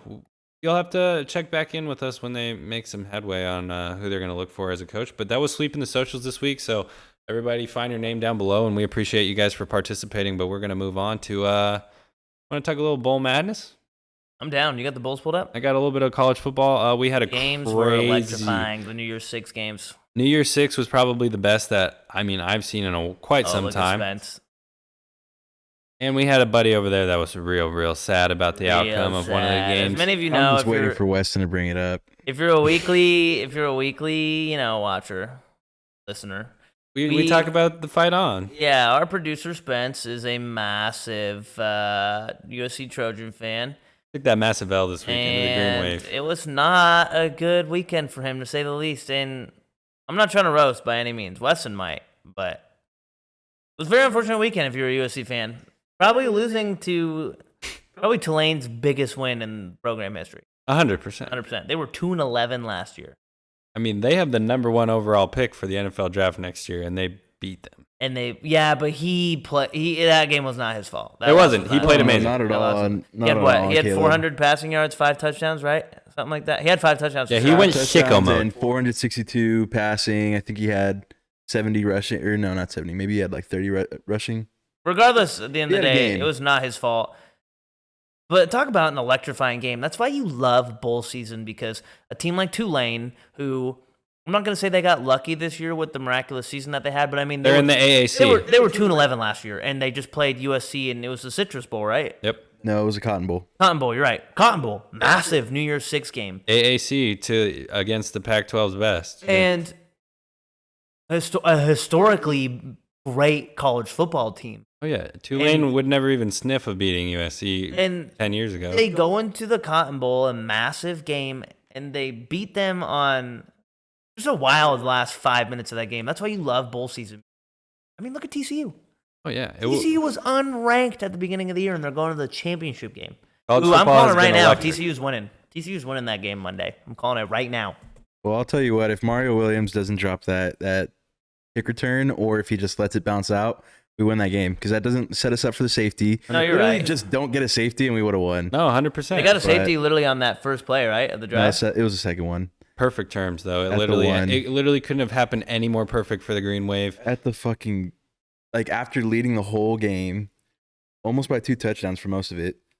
We had twice as many plays called. Possession was 2-1. Everything was in our favor. But our defense kind of shit the bed the 100%. Whole second half of the season, but especially that game. That was the point I was going to make. It was one of the worst defensive performances I had seen of any team in college football in quite some time. It was like I had rerun the highlights of the game just because I really wanted to see what happened, and it was time and time again. You just see the running back or ball carrier get to the second level, and it was the DBs just chasing him. They wouldn't even tackle him. They were just running alongside him for the ride, essentially. not really taking into account that we need to stop this guy or he's going to get another 30 yards. We got to put hands on him. Yeah, you said he was Emmitt Smith-like. Yeah, they made the green For the game. Not like his career. For the game. They made number 22 look like 22 on the Dallas Cowboys. That's for sure. He went sicko mode, and I'm pretty sure he was wearing no-show socks, which was insane. No, he had like the Nike socks that you have, where like they literally the barely little cover ankle the ankle. boys. Well, yeah, he really had a. I mean, he was running, so who gives a fuck what kind of socks he was wearing? He had a performance for the ages, and like Cooper said, yeah, the bowl season's been electric. We saw the Horned Frogs win in a 51-45 matchup to the Wolverines, and now they go into the national championship, being underdogs by, I think it was 12.5 points to open. 12.5, yeah. And we saw Mattress Mac put a $1.5 million bet today on the Horned Frogs to pay out $5.5 million. Both of those semifinal games were electric. No, they were definitely insane. The Ohio State Buckeyes versus Georgia Bulldogs ends in 42-41. Stetson Bennett goes sicko on the last drive, leads them to a game-winning drive, also has 3 touchdowns and 300 yards. Guy in college football, though. Huh? Corniest guy in college football. Yeah, Coop's not a big fan of Stetson Bennett, which is kind of funny, but yeah, Ohio State. I just think he's so corny. Like he's so like his story is incredible. Don't get me wrong. He's also 26. He's a walk-on and he's a JUCO transfer. Like his story is incredible, but he's just so corny. He's so cocky. Like the whole shoulder shrug thing he did at the Heisman ceremony when Caleb was like, "Oh, you guys are playing for the playoff," and he's like, "Oh, I mean, he's right." Like on the pregame show, he's like, "Georgia, and we're here to win another natty." Like I'm like, dude, I get you guys are good, but like, and he had 27 touchdowns this year, man. Like, Still plays in the hardest conference in football. 100%, no doubt. I honestly, he's not a bad player. I just think he's so corny. 3 touchdowns, 300 yards in the final game. I think we can both agree that Ohio State was the better team. I think Ohio State should have won. It was a close game. I mean, I think at the end of the day, the better team won because I'll give all the credit to Georgia and the guy you're hating on. Bennett led them on a game-winning drive and leads the 14-0 Georgia Bulldogs to a second straight state or national championship against the TCU Horned Frogs. Battle of the 13-1 against the 14-0. We got the fucking... Look at it. TCU's winning it. They're the team of destiny. And I said at the beginning of the show, everybody loves an underdog, baby. Everybody does love an underdog, and they're certainly a big underdog. Probably the biggest championship underdog in a while, at least we've seen in our lifetime. 12.5 for a championship game? That's nuts. Yeah, that's crazy. That's crazy. I mean, that's why it's going to be a really uphill battle for them, is just because we're seeing an SEC team that is so dominant and has so many big athletes and can run the ball downhill consistently with so many athletes. Stacking up against a 3-3-5 defense, which the TCU Horned Frogs are going to come in with. It is not conducive to stop the run. They have 5 DBs on the field majority of the game, and it is not necessarily a position you want to be in Georgia where you're going to have a DB consistently having to make tackles on a bigger, stronger, faster athlete over and over the game. It's not a really good matchup for TCU, but national championship, anything could happen. An underdog story, anything can happen in these type of situations. I think we're going to see a good game, but I also wouldn't be surprised. Like we saw a couple years ago, a complete blowout in the national championship, and Georgia absolutely routs them. Well, that's what I think that's what I think it's going to be. I think it's either going to be a really great game or Georgia's going to come out and just throttle them. Pause. All right, you guys want to make your picks? We got a spread of 12.5. If you guys want to bet with the spread, yeah, national championship, we might as well pick. Oh, I'm picking TCU. TCU all the way. I'm gonna take Georgia for sure. I'm gonna take Georgia, but I would love to see TCU do it. I love Max Dugan. I think that's how most of the country is. Yeah, I think everybody. I think his story is pretty cool. You know, definitely the big guy. We're hating on him though during the Heisman. Oh, I mean, yeah, of course, because I want Caleb to win it. This guy is, on him, but he's not gonna. This guy is so funny when it comes to USC, like. And because I'm the same way with the Steelers. Like I fucking defend them to the end of the planet. I wasn't hating on Max though. You weren't hating on Max, but I remember when you were talking about the playoff, because you were like USC's not gonna get in and TCU's gonna get in because fucking Max Duggan went on during the post game and was crying his eyes out for his fucking team to get in. Wait, I don't remember saying that. You did. You were texting that in our group message, bro. You were heated. You were heated. I don't know. It was when we were trying to make an argument, because I was on your side. I was trying to make an argument for USC to get in the playoff. I'm not trying to hate, but obviously a good decision that they didn't get in. But Actually, I don't know because if USC If gets the green in, wave was in, they would have got Honestly, smacked. it is. But if USC gets in, they game plan completely for a completely different team. You never know what could happen. The defense was shaky, Then but they just lose by 15 instead of 1. But My yeah, I think most of the country is probably pulling for TCU. A lot of people are probably picking Georgia, but I'm picking. I think they're going to finish the season. Yeah, give me the spread with the Horned Frogs because I think that they could prevent themselves from getting blown out. But I think Georgia pulls away with it for the second straight national championship. Shout out Keely Ringo, Saguaro athlete. And Coop had a few drinks with him maybe a couple summers ago. Maybe. It was more than a couple, maybe 5-6 years, but it's cool to see him on the big stage. Going to be a first-round pick. Shout out. Let's get it. Shout out the boys. He was sick. Georgia Bulldog. Yeah, national championship should be interesting, but you guys want to crank into the script and get talking about the week that was. Yeah, there's a couple. This is what I love and hate about this time of NFL season. I feel like it's kind of starting to quiet down a little bit. Once playoff time comes back, it's going to ramp up. These last 2 weeks of figuring everything out figuring everything out. Also, with the circumstances going on, it is kind of hard to figure out what's going on, especially in the AFC side, because there's a lot of questions that need to be answered. Scenarios are overwhelming. Yeah, they're very overwhelming. But I want to talk about the NFC because I feel like the NFC is really up in the air. Specifically, one team, the 49ers, they come out and get a shaky win against the Raiders. I think you would probably say and agree with me as well. Not a lot of film on Jared Stidham, so not taking away from his performance. He definitely looked good. I would love to see if he can continue that this week against Kansas City. But the Niners get a shaky win, but another impressive win under Brock Purdy and that team. Weston, is it time to really look at this 49ers team and consider them probably the real threat in the NFC? I think that when we look at the game that was against Jared Stidham, it's almost better that it did happen for this 49ers team because they haven't had a hiccup defensively to this point. This was the first. This is probably the most anybody scored on them in a long time, a couple years. 100%. And this is definitely the biggest performance that anybody's had this year against them. And I think that's something that needs to happen to a championship football team. They need to undergo a little bit of adversity and figure out really who they are. And I think they're going to come out probably next week or at least in the first week of the playoffs and show that they are the most dominant defense in football right now alongside the Dallas Cowboys. But I definitely think Did he just say that? He just had to sneak that one in there. I had to, but the 49ers are definitely a team that I think needed to undergo a little bit of adversity with Brock Purdy at the helm as well. Shows he can get it done. Oh. Should have got it done in regular time, but had to get it done in overtime just because Robbie Gould's a big old dumbass and mixed the kick. Like you're saying, you want to see that because you want to see how he reacts to that, how he goes out there and keeps his composure. And how the team responds, and that's the thing.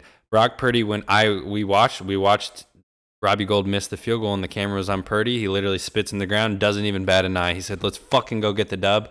I wish I put my whole life savings on the fucking 49ers after that because I knew they were going to win that shit.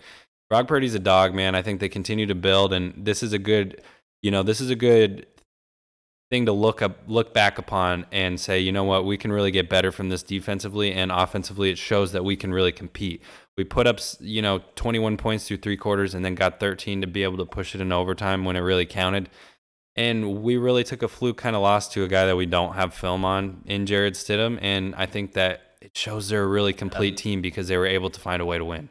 No, I agree with you. What I'm very interested with this weekend, this is the first time I feel like in a while that both sides of the both conferences are still up in the air. Obviously, we've talked about it. Everybody's talked about it. If Kansas City goes out and handles business this weekend, they claim the number 1 seed. So this is almost inevitable. I mean, they're playing the Raiders, so I do. Patrick Mahomes 430 yards to break the single season passing record. Really? Yes. On his ass off. Pause. Justin Jefferson only is needs... Is it gonna be Pat out there? Is it gonna be Jack? Justin Jefferson only needs you heard that? I think 190 yards, potentially 170 yards to pass most receiving yards in a season. So you want to do a little parlay for the bonus score or for the record breakers? You could parlay Justin Jefferson. A lot of people are going to put asterisks next to it, though, because it's the extended season. I don't give a shit about. Records are meant to be broken. Right. But that would be a crazy parlay. Yeah, right? That would be kind of nuts. The record breakers parlay, Weston Murphy coined. That would be cool if they, did something like that. Like They might on FanDuel. the odds to them to like break the record, like you could put it on one because I mean Justin Fields was like 60 yards away from breaking the single season rushing record for a quarterback, and he's not playing. He got ruled out. But yeah, the NFC picture to me is interesting because one, the Niners are still playing for that top speed, so they're not going to rest anyone. Eagles are. I don't want to say they're falling because obviously they haven't had their best player in Jalen Hurts, but they're a win. They're a win and it's over. Like if they win, it's over as well. Yeah, but they can't let us catch them. But the NFC is Niners, Eagles, Cowboys, and even Minnesota is still in it. Like any one of it's crazy to think that those 4 teams. 5. Is it 5? 49ers, Cowboys, Eagles, Minnesota. Oh, 4. Those 4 teams, like this Sunday can make or break all 4 of their seasons. Imagine if Dallas gets the number 1 seed. Nobody was talking about Dallas getting the number 1 seed 3-4 weeks ago. And that would be Nobody. So big. I think that would be McCarthy probably wouldn't. I mean, McCarthy would get fired if they lost. Yeah, but 100%. That would be massive. It would be absolutely huge because I think in the NFC race that we're seeing those top 5 teams, the first round bye and the home field advantage is going to prove so big for whatever team gets it. And I think that's why we're going to see every team fight until the last game because in the NFC, it's going to be really, really important to see who gets that advantage. Well, and here's what I think is interesting. All the games. So the NFL did something kind of wild this year with the scheduling. Like for one, they did the Packers and Lions game as Sunday night. And I don't remember what the scenario. Oh, it's the Seattle game. So they did the Lions-Packers game as the Sunday night game. And if Seattle wins, then Seattle takes that last playoff spot from Detroit. And if they lose, then Detroit gets that last playoff spot. And it's weird that they did that because obviously Seattle plays at 2:25. And Detroit doesn't play till nighttime. So if Seattle wins, like what's Detroit playing for other than just spoil the Packers And season? same with Green Bay, right? Green Bay, if Seattle wins, Green Bay's done too, I think. I don't know about that, actually, because they've been talking about all week that the Packers control their own destiny. So it sounds like to me that they can still get in. I think they need someone because to lose. I think the Seahawks beat the Lions earlier in the year. But regardless.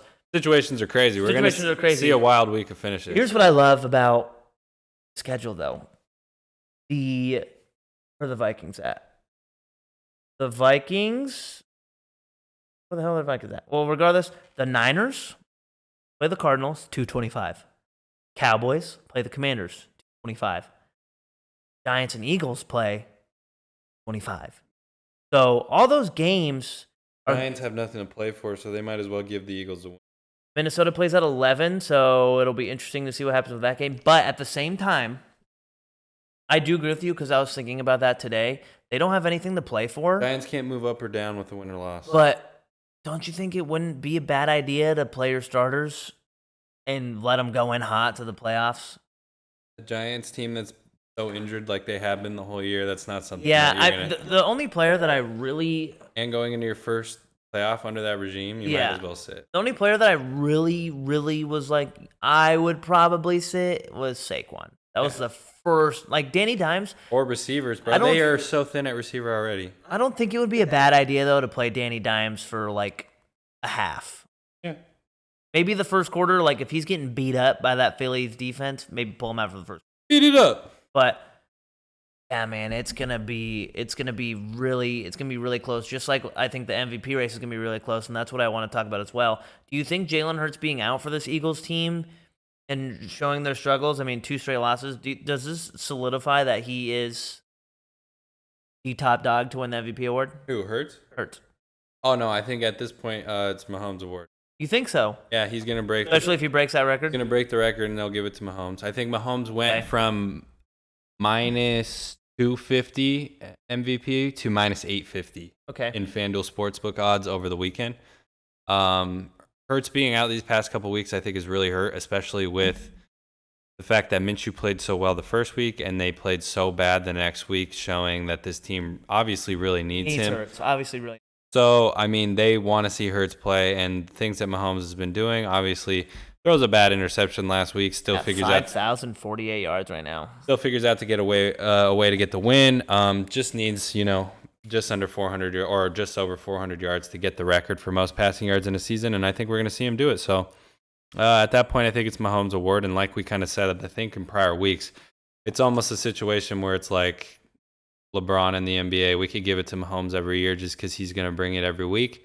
He's going to put up the numbers, and he is going to be successful. But this year, I think especially if Hurts doesn't finish the season as strong as we thought with the injuries, it's going to go to Mahomes just because it's the clear-cut, easy way to go. Well, right now, Jalen Hurts has 3,472 passing yards with 22 passing touchdowns, and he's got 13 rushing touchdowns this year. Holy shit, that is impressive.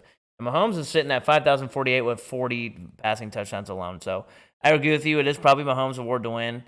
I think back to the question basically I was asking you, I do agree that maybe Hurts isn't the MVP, but I think we can both agree that this injury proves that this Eagles team needs him. Maybe it's not as good as we think they are without Hurts. Oh, for sure. I think that. I mean, when we look at it, though, it's just any other team, like the Broncos, like a team that's a quarterback away that really has a good team around them. And when you do take away that, star centerpiece quarterback that you work so hard to obtain, it's a completely different team. They built that team around him, clearly. Yeah, and it's a completely different product. So they tried to even run one of those QB sneaks with Minshew. I think it was against Cowboys, and it failed miserably. It failed so miserably. But what do you expect? I mean, Hurts is a game-changing athlete and can do things that not a lot of people can do. So, I mean, it makes sense to me that the Eagles are going to look like a completely different team, and why wouldn't they? I mean, it's a drastic change from Jalen Hurts to Minshew. So, I think it does solidify him as a MVP quarterback, but nonetheless, it solidifies him as one of the best players in the NFL and someone that the Eagles can really hang their hat on, going all in on building their team around. So okay, so I do want to ask this, non-biased. Who do you think is going to claim the top spot in both conferences based on the schedule this weekend? Chiefs are playing the Raiders. Got Niners playing the Cardinals. Eagles are playing the Giants, and Cowboys are playing Commanders. Do you think maybe it's too hard to really sit here and say I think so and so is going to win the NFC?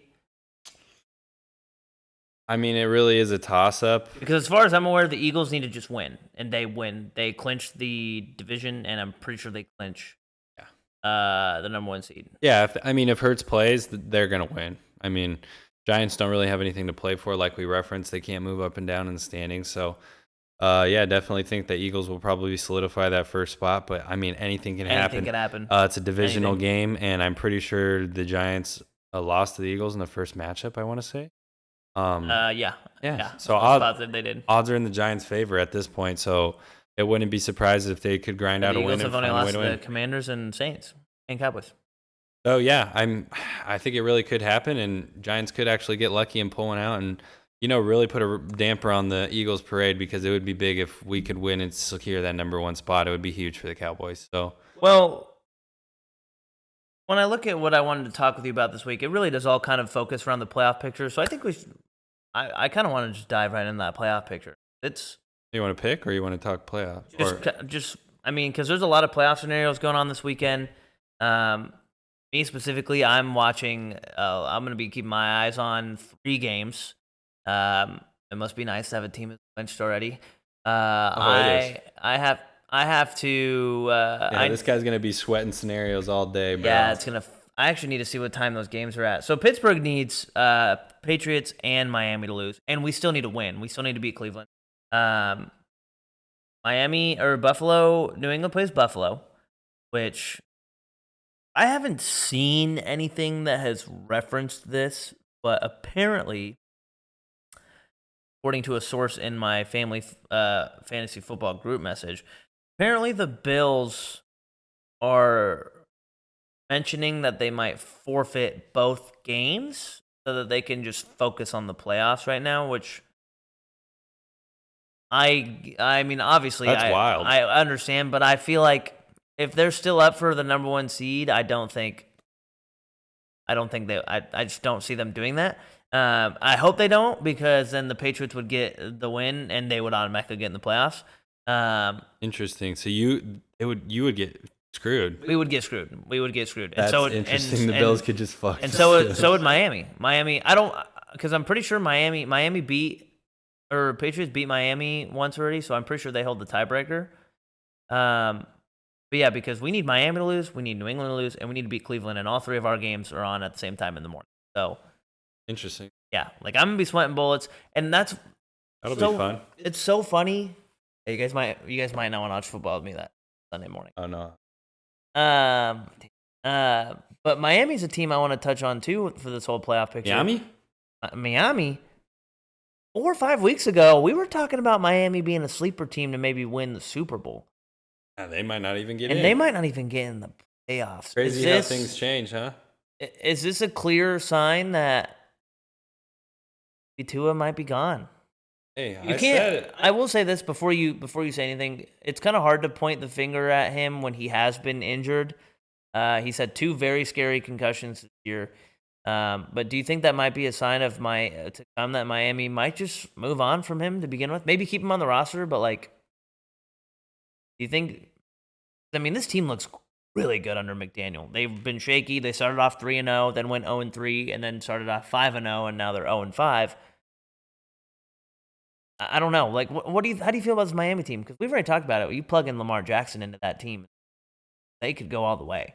Yeah, it's just kind of like what I referenced in the argument. It's like Tua has definitely been dealt the short end of the stick before, and he has the injuries right now, which are creating a lot of liability within the organization because they've had question marks regarding his play, and now the injuries are really coming into question, and that's making him making the organization not only question second guess the play on the field with all the weapons around him, but can this guy really go play a full season and be able to be the guy that leads us to a playoff run and take us to a Super Bowl? And that's ultimately what you want in your quarterback. So there is a lot of question marks around Tua, but the Dolphins are definitely a team that you feel they're on the horizons of being able to obtain the success. They have players pretty much everywhere, and on paper they look so good. It's just like I think we just got to be patient with the Dolphins right now and understand this might not be. I like McDaniel. Yeah, I like McDaniel a lot too, and I think we just have to probably understand it's just not their year right now, and a lot of things have happened situationally, and just your cornerstone to really having an up and down year and not really being able to solidify himself health wise, which has been a detriment to him play wise. So I think if we can get that under control, it would be a different situation. But I wouldn't be surprised if the Dolphins do move on or find someone to, if they have an opportunity to get a big name guy, I think they're going to take it. 100%. And I think we've seen that before in the offseason where teams do have quarterbacks that we really think they're going to stick with, and they end up going and getting someone else, and we see that guy playing. And it might not always end up being the best situation, but it's definitely a competition. But when that person usually comes in, we see the person kind of end up usually playing better and having to lift their play. So it just hit me. Brady's going to go to. See? He is. Dude, look at that team. Right. Look at that team. Compare that team to the Bucs team that he joined. Yeah, it's pretty They're similar. They're literally the exact same. Pretty similar. 2 incredibly talented wide receivers. Make your call. Call it now. 2 incredibly good wide receivers, a pretty talented tight end. Calling it. On to Miami. I mean, there was already rumors that he was going to go to Miami. Flex on Giselle or what? Go live it up in Miami, I mean, Miami as a single daddy. I mean, yeah, dude. Is this a sugar daddy to all the it's just Miami like girls? when you lay out all the teams. What is Brady gonna lay out in Miami? I mean, apparently his dog was always after me, according to his Instagram story. So hey, no cap. I feel you. Pause. I mean, when you lay out all the teams that are potential Brady hotspots and all the teams that are QB needy, you could classify Miami in that right now. And you look at their roster and you look at Tua, and he's already been kind of struggling, and he's looked a lot. I think we got to give him credit. He's looked a lot better he's looked a lot better this year. But night and day from Flores. We've talked about 100%, that. 100%. But dude, that Miami team is just like if Brady's a free agent and he fucking reaches out to if his agent calls Miami during the offseason and says, hey, Brady wants to meet with you guys, Miami's not going to turn. Not going to say why no. would they? They're not going to say no. But yeah, I have the tiebreaker list up right now, and Miami needs New England to lose. So,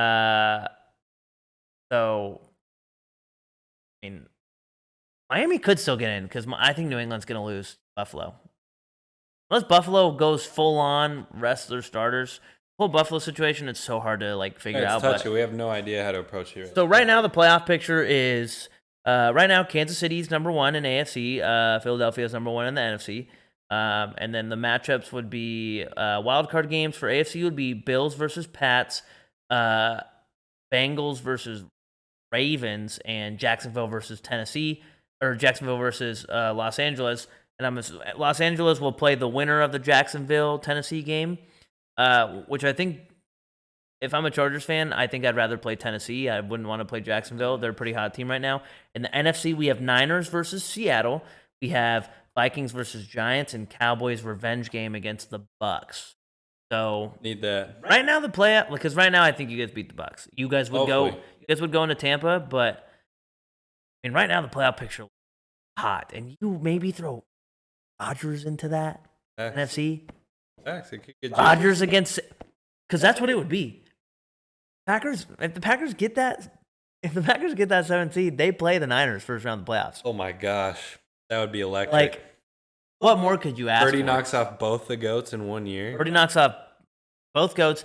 Rodgers and a potential force out of his way. Packers season, we're saying maybe retiring. Like, if he loses to the Niners again this year,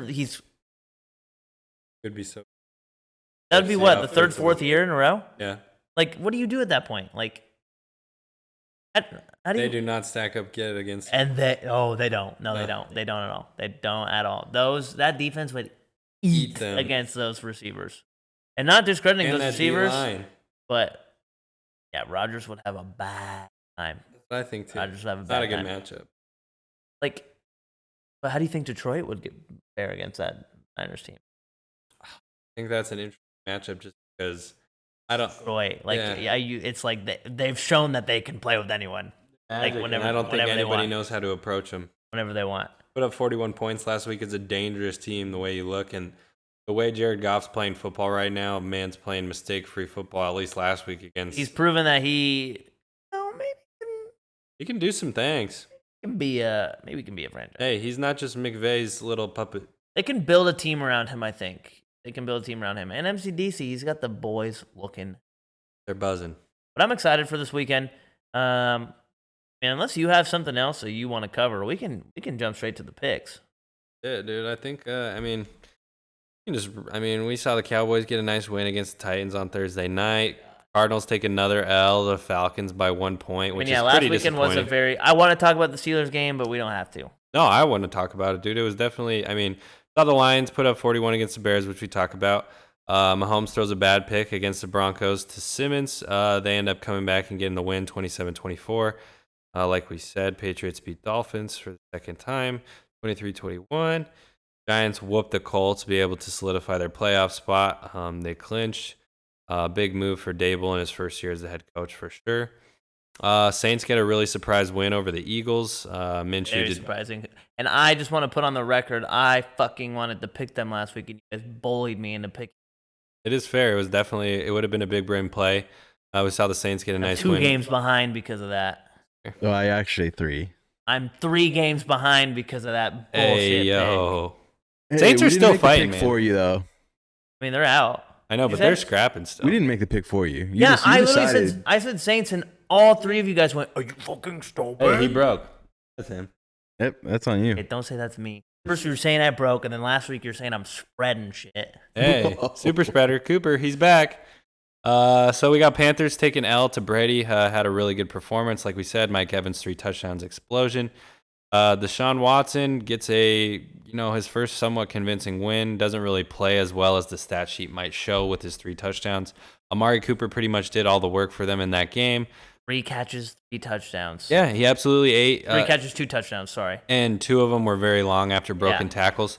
Gets the win 24-10 over the Commanders, who definitely needed that victory. We saw the Jags absolutely mollywop the Texans, which we kind of expected last week. good win for them. C. Kirk gets his 1,000-yard of the season. Gets a little award as well. Dog from AZ. We talked about that 49ers-Raiders game, really electric. Geno comes back, gets that revenge game win, which we all called last week against the Jets. Packers absolutely destroy the Vikings. Jair Alexander pretty much shuts down. Got an update. What's up? Momentum is currently pointing towards Bills-Bengals not being resumed with AFC playoff seeding based on winning percentage following the outcome of the Week 18 games. So like we said earlier, if Kansas City wins, no point, which I said in our Sideline Banter group message, I wouldn't be surprised if the NFL rigs it. 100%. Have the Kansas City Chiefs win so they can just... So Chiefs money line is the play of the year? I would say so. Yeah, we'll definitely see. I think that's interesting, hopefully. Either way, I think the Bills ultimately just want to make sure that he's good, and then 100%. so they can move on with any playoffs implications. For the scenarios that are out there this week, yeah, that's definitely one to watch. It's one to watch, especially if the Chiefs lose, but if not, whatever. The Chiefs lose, I feel like it's crazy. It's gonna go into madness. So let's hope the Chiefs win, so we can have it be simple. Buffalo can move on and worry about their player, and get everything squared away. Thanks. Packers win 41-17. Jair shuts down Jefferson, frustrated at the game. We have Spence's team. The Rams took a big L to the Chargers, 31-10. Evan got the dub. Evan's in the kitchen celebrating. Yeah, shout out. Spence is crying. Both of his teams lost. I literally picked the Chargers. Rams are not my team. I don't know if you guys heard that, but he's lying. Steelers get a electric win. We were going to touch on that real quick. Kenny franchise. Kenny Pickett's really showing that he's going to be the dude, I think. I'm waiting for you to say this all fucking season. Well, either way, you look at it. You guys can't score a touchdown until the fourth quarter, so it doesn't really stack up that well. He plays really good when it comes down to it, but our OC's just so bad, dude. We need a new OC. 100%, because I hate to admit it, I'm damn near ready to say George Pickens is the best contested ball catcher in the NFL already. He's so good.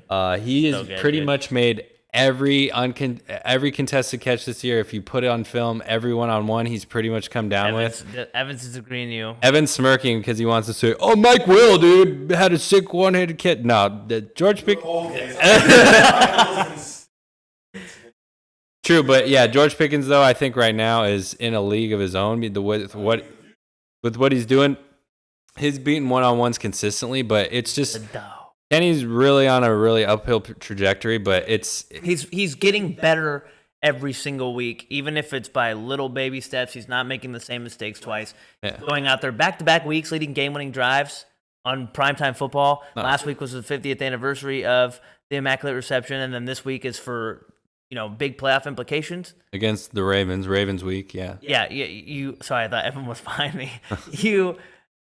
You love to see it, especially from a young quarterback. A guy who we're putting the whole franchise on. That's a lot of pressure to come in after a team who had the same quarterback for 18 years with a lot of success. That's a lot of pressure, and he's handling it very well. Yeah, and I mean, you guys obviously know how I feel about the Steelers. Not a fan, but I was hype as fuck watching that last drive. It was kind of wild. I was even like, dude, because they were going off. Like, every play seemed to be working. The play calls was good, and I was like, damn, this fool's really going to do it. And that pass in the middle to 82 in between the safeties was fucking ridiculous. Young AB? Kenny Pickett got so goddamn lucky on that throw, but even just to have the balls to make that throw, I was like, damn, this is fucking sick to watch. And he really did it. He did it over your favorite safety. Who? Kyle Hamilton. Yeah, facts. Big trash bag Kyle Hamilton. So bad. Cannot cover fucking anything. But he is bad.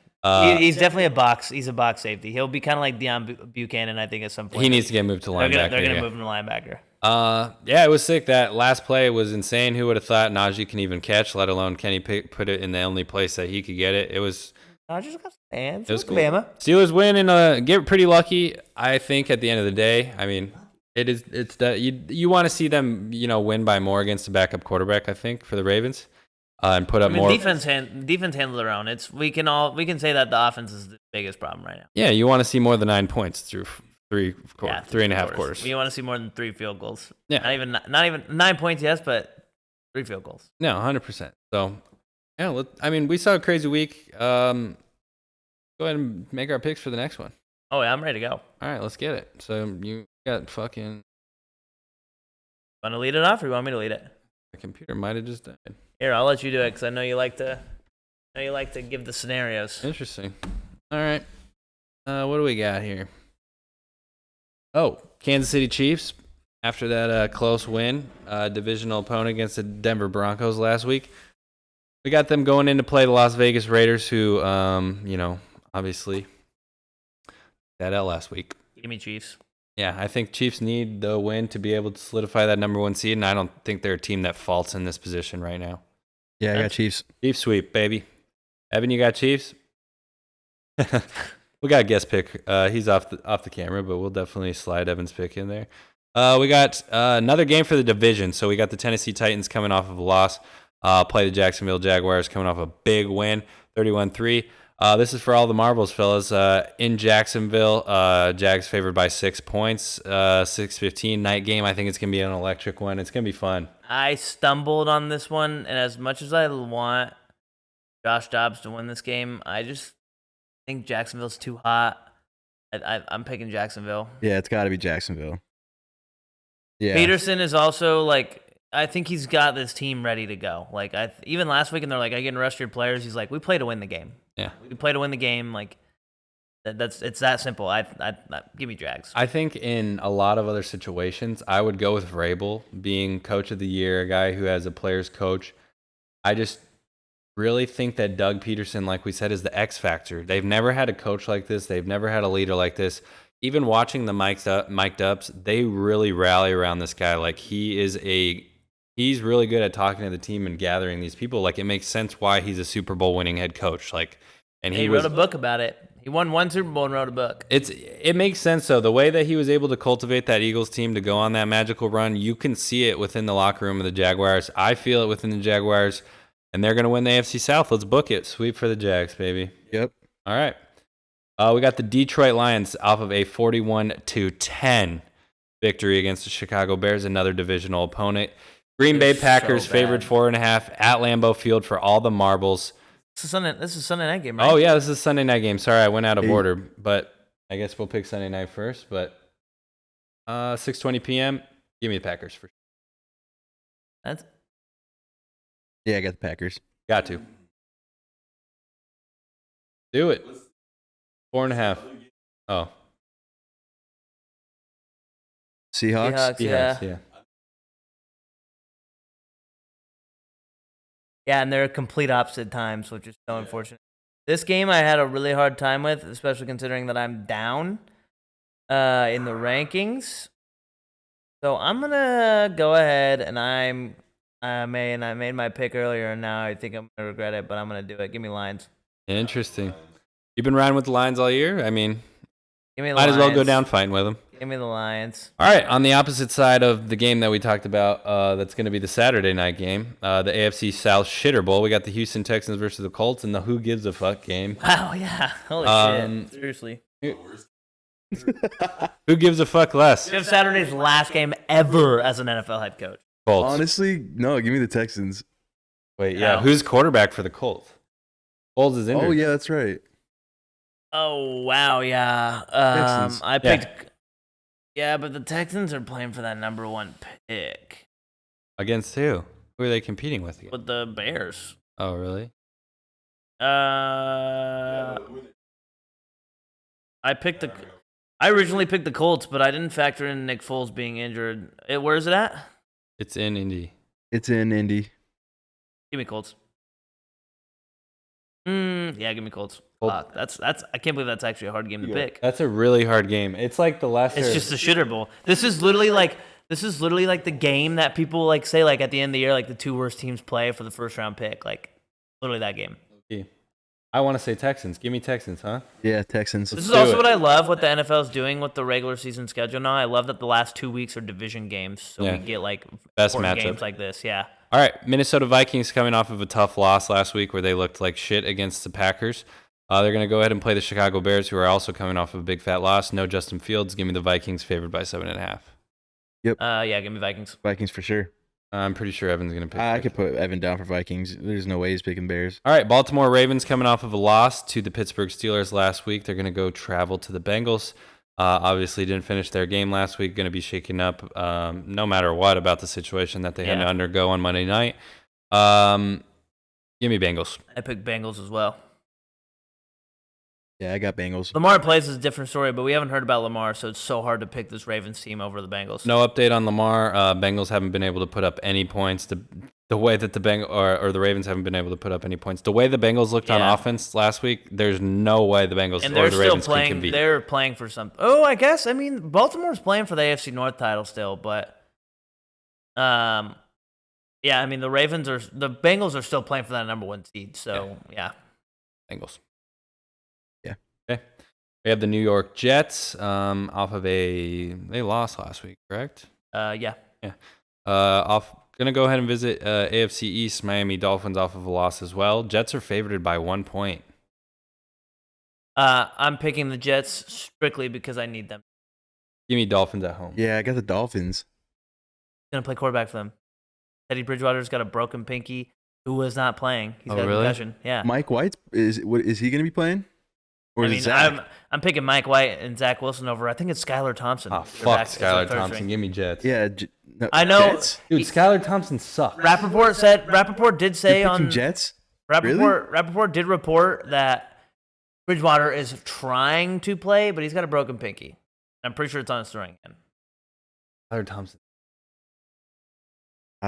Jets fucking suck. I know. Let me double check that because I don't want you to make a pick based off of that. 6-game losing streak. Such a shitter bowl. Yeah, it is. They both are. They both are. But the Jets are out.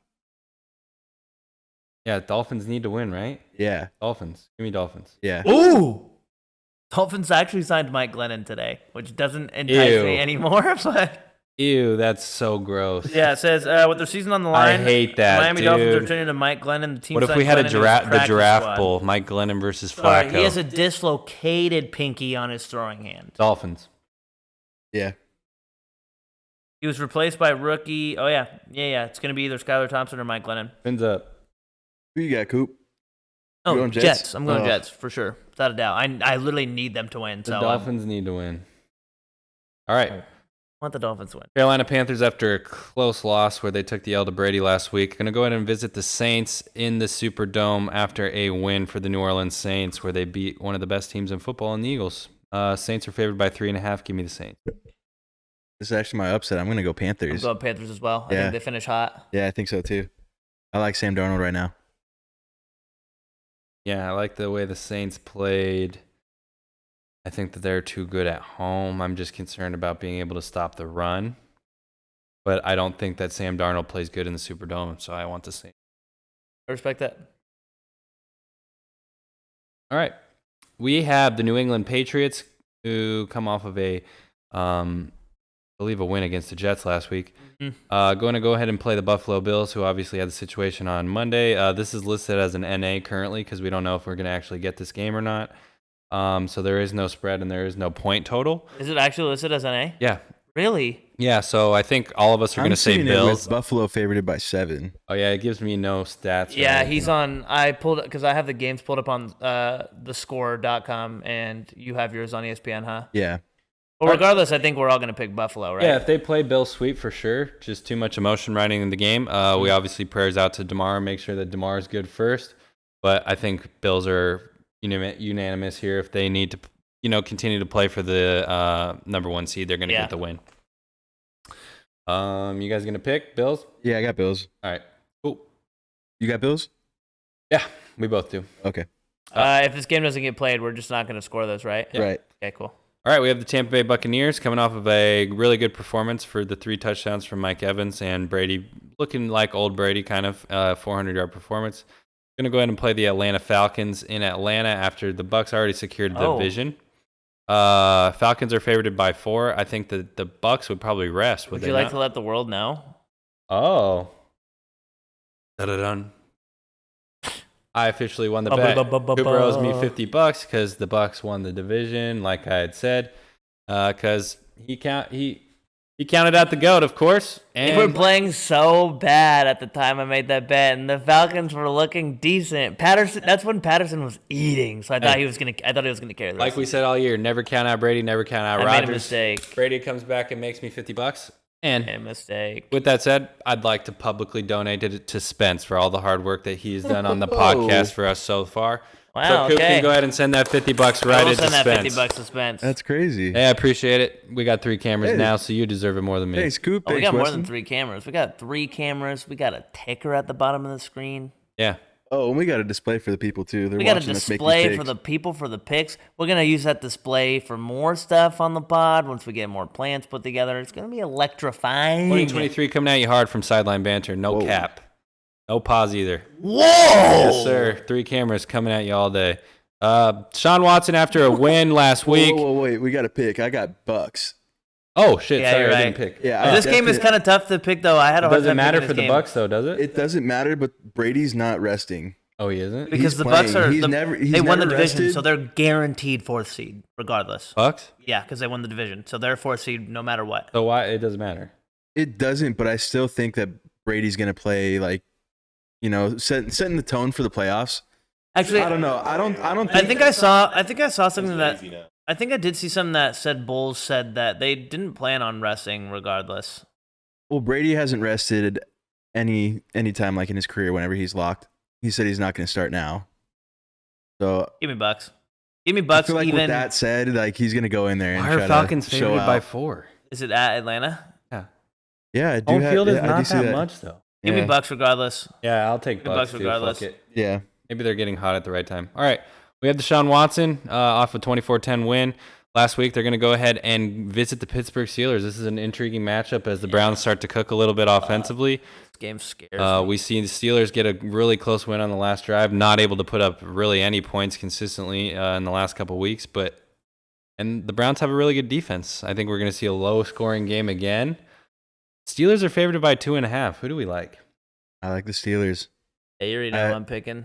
I knew Cooper was going to go with the Steelers I'm too. so but fucking nervous for this game. Not even just because it's playoff implications, but like, dude, I don't know what I'll do if the Browns sweep. Browns this are out year. of it, right?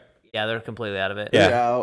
I was thinking about that. Maybe the we Browns are spoil. literally. Sorry, go ahead, Spence. Yeah. I was thinking maybe the Browns spoil, but I feel like they're playing in Pittsburgh. There's no way the Steelers go out with an out. They Kenny can't- didn't play the last time that we played them, and it was Trubisky, and he looked a little shaky. Trubisky looked shaky every time he was in the game this year, though. But the only teams that are in it now in the AFC still are Miami, New England, and Pittsburgh.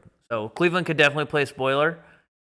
I'm very fucking nervous, obviously because of the playoff implications, but also because I don't want to lose to the Browns twice in 1 year. Give me Pittsburgh. Yeah, I'll just probably off principle. I don't like to bet against Mike T when it's a must-win game with playoff implications, and That too. it's definitely a game that I think the Steelers will want to win just because they won't have They'll want to win that game regardless. But the streak will be over Yeah. for winning season, right? If you lose, If they lose, they'll want to win regardless, Yeah, even if so- they don't Yeah. make the playoffs. it's a must. For both those reasons, I feel Yeah. like the Steelers have to Gotta win. and pick they've Deontay Johnson, a lot of Steelers players have come out like recently, last couple of the weeks. closet. As soon as I said that, I knew you were gonna fucking say that. But they've made statements the last couple weeks that they're finishing the season off. They're finishing the season off because they want to like hold that record for Mike T. Yeah, Steelers And they're are going to be finishing off Mike. Whoa. Pause. Whoa! Steelers are a motivated team for a player's coach. Give me the Steelers. Yeah. Got to. All right, Spence's hard not team, to the love LA Mike T. Rams, going to go ahead and play divisional game against the Seattle Seahawks. -6.5 at the 12th man. Seahawks need to win to continue their playoff hopes. Must win. Rams play spoiler. Give me the Rams. I feel like there's no way the Rams win. I couldn't make this pick. I Why? still don't They're know who I playing in the want. 12th man. You think Still the don't know Rams who are I going to do want. it? Yeah, dude. Who are the guys? Oh, the Chargers. They need a bounce back. No, Give me it's Seahawks. Who? Give me Seattle. Give me Seattle. Yeah, Seattle. Fuck it. Yeah. 12th man against, I don't know. But I wouldn't be surprised if Baker had a Thursday night performance like he did when he got in and they just ended up winning. But Yeah. I like him to don't- crumble under the 12th man more than. So, yeah, you guys convinced me. All right, Chargers off of a dominant win last week. They're going to go ahead and play Russell Wilson and the Broncos, and they are 2-point favorites at home. Broncos are. Yeah. I Oh, you thought guys that have was nothing to play crazy. for? Dude, I hate picking these games that don't have like clear intentions. No. It's so You don't- fucking. Yeah, but they're not resting. They again, the I think you San guys- Diego. The Chargers said that they're not resting. They're playing. 'Cause Everyone's right now, playing. the 7th seed is So New it doesn't England. matter. Is the 6th.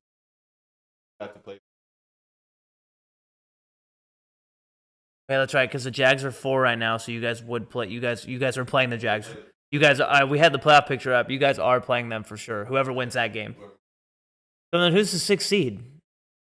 Chiefs, Bills, Bengals, Ravens. Are the Ravens the 6th seed? Holy shit!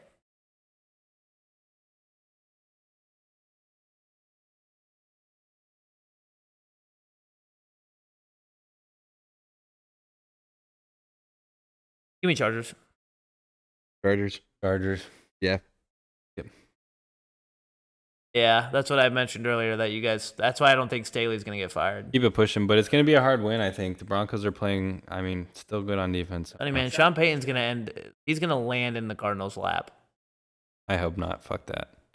All right, New York Give me Giants, unfortunate. after securing playoffs under Dable last week in that pretty impressive victory against the Commanders, they're going to go ahead and play the Philadelphia Eagles at home. After the loss for that Eagles team, who is still 13-3, they're favored by 14 in points. What's up with Hurts? Yeah, Hurts is the big question mark. I think he's expected to. Wait, who's favored by 14 But Giants points? can't move up or down, so give me the Who's Eagles. favored by 14 points? Eagles. Oh, okay. And the Eagles solidify number 1, right? If Yeah. with this win, They need to win. Yeah, They need Jalen to Hurts. win. Give me They the must Eagles. win. Give me Eagles for sure. That's Give what me I Eagles. thought. Yeah, they said today that he's trending towards playing. He's gonna play. He's gonna play regardless. Because if they get the number 1 seed, then he gets a week off. So it's like Right. risk reward is too large, I think. Yeah, that's true. Arizona Cardinals, after another L last week, they're going to go ahead and play the 49ers at Give me home. Niners. Favored by 14 points. Brock Purdy is going to go ahead and do his hometown dirty. Give me the 49ers by the 14. Is it here? Yeah, I No. think Big Cock Brock stamps the Cardinals just right on the head. Yep. Give it to me. They're so bad. Sorry, Al Bush. The Cardinals are so bad. That last week's Hard Knocks put the stamp on how bad they are. Without a doubt, they're so fucking bad. Yeah, we'll see if there is even an episode this week after that bullshit last week. Yeah. This has been the worst. Sorry, this is just. I Okay. just have to say, this has been the worst fucking Hard Knocks season I've ever watched. Worse than the COVID season, and that COVID season of Hard Knocks sucked. At least we. But that season still sucked, Yeah, but I mean, come on. dude. The whole season was them standing around at practice. It was literally just. Because we couldn't do It was literally just. No, that's what I'm saying. That season was bad. Cardinals have the Yeah. Yeah, and it's been bad. It's been so bad. It's been they dropped the ball. So bad. All right. We have the Dallas Cowboys after another win last week. Going to go ahead and play the Commanders off of a loss last week. Cowboys are still playing for something, favored by 7. Give me the Cowboys. I hate that. Cowboys for sure. I hate that he said, haha. Yeah, give me the Cowboys. Sam Howell starting. He's going to get fucking throttled. Micah Parsons, book it for a sack, baby. And that's our Look pick. it for maybe 10 sacks Hey, maybe. on Sam Howell. What? Major Tutty, new hog of a mascot for the Commanders? Hot dog hog? Hot dog hog? Yeah, he's a pimp, but I don't think he's going to be able to get it done against Cowboys. Yeah, you said you told the boys he kind of reminds you of me. Oh, yeah, you guys look very similar. Same build. Do I look like, I don't know, Spence, what do you think? Major Tutty? I could see it. Might have to throw in Hey, a yo! picture of Major Tutty Honestly, right here to put it next Yeah, to you guys kind of have the same nose. I don't know, what do you think? Nah, People, with let us with know in the comments. With the hat, you definitely look like him. Yeah, you do. What if I wear it like this so the ears kind of poke out a little bit? All right. All right. All right, on that note, fellas, we're going to go ahead and wrap this one up.